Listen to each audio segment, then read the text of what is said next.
It is the hiss and crackle of the old recording that first reaches the ear, then the sound of a string orchestra rumbling to life. Johann Sebastian Bach conceived the music now surging through my headphones. The concerto for 2 violins in D minor, better known as the Bach Double, about 300 years ago. With today's technologies, we can summon the sounds of Bach's vanished world with a few taps on a glass screen, but this wizardly means of playback, rendered banal by habit, forms only the final link in a larger chain of mysteries stemming from a simple yet miraculous fact, that a work of music as a portable archive of emotion and meaning, history and memory can travel intact through the centuries. This recording was made by a group of musicians in Vienna on May 29, 1929.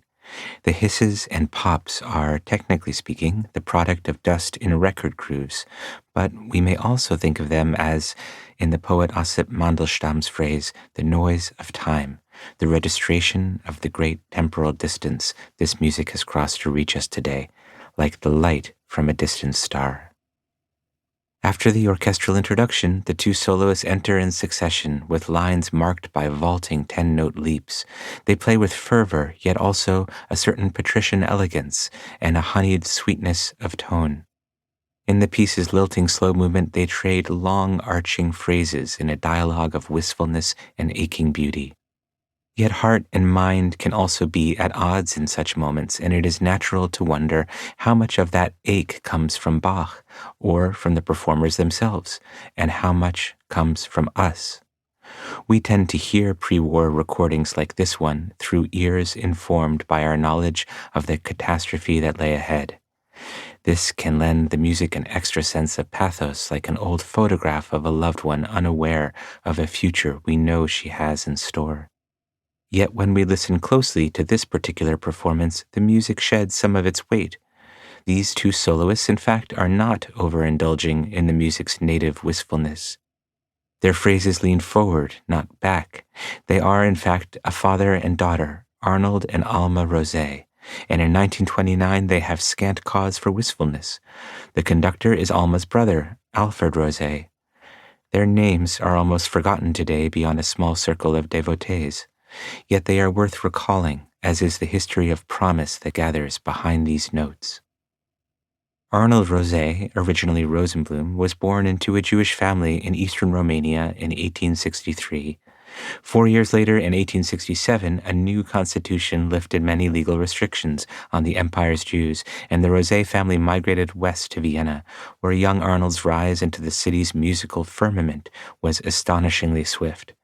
By age 17, he had been named to a leadership position in the orchestra of the Vienna Court Opera, and he went on to become the revered concertmaster of the Vienna Philharmonic, a chair he held for more than 5 decades.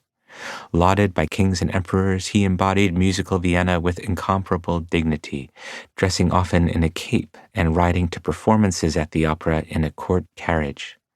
As a young man, he married into musical royalty by wedding Justina Mahler, the sister of the composer and conductor Gustav Mahler. While presiding at the Philharmonic, Rosé also earned renown across Europe as the founder of the Rosé String Quartet, the most celebrated chamber ensemble of the era. With his supreme musical integrity, the group set new standards in the field and was entrusted with premieres by luminaries of the era, including Brahms, whose works they performed with the composer himself at the piano. In the first decade of the 20th century, Rosé, at Mahler's urging, also gave landmark performances of radical new works by the audacious young composer Arnold Schoenberg. The 2 Arnolds had more than Mahler's respect in common. Born in 1874 as the son of a Jewish shoe shop owner in Vienna, Arnold Schoenberg also came of age across the heady decades in which the Neue Zeit, the golden age of Austrian liberalism, was breathing its last. Given his commitment to the aesthetic of the avant-garde, Schoenberg's path to the forefront of German culture would be more tortuous than Rosé's, yet no less dazzling. He boldly fashioned himself as a prophet of music's future, leading the art form into its own atonal promised land, and he would do so not as a Jew but as a German, a convert to Protestantism, and a fierce defender of all things Teutonic.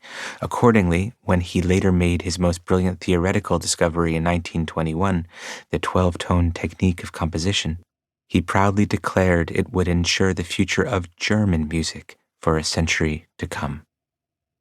Rosé and Schoenberg, the two Arnolds, each in his own way, perfectly embodied a particular 19th century Jewish dream, that of emancipation through culture. Crucially, it was a dream made tangible through a belief in Bildung, an elusive German word for which there is no perfect equivalent in English. Bildung signifies the ideal of personal ennoblement through humanistic education, a faith in the ability of literature, music, philosophy, and poetry to renovate the self, to shape one's moral sensibilities, and to guide one toward a life of aesthetic grace.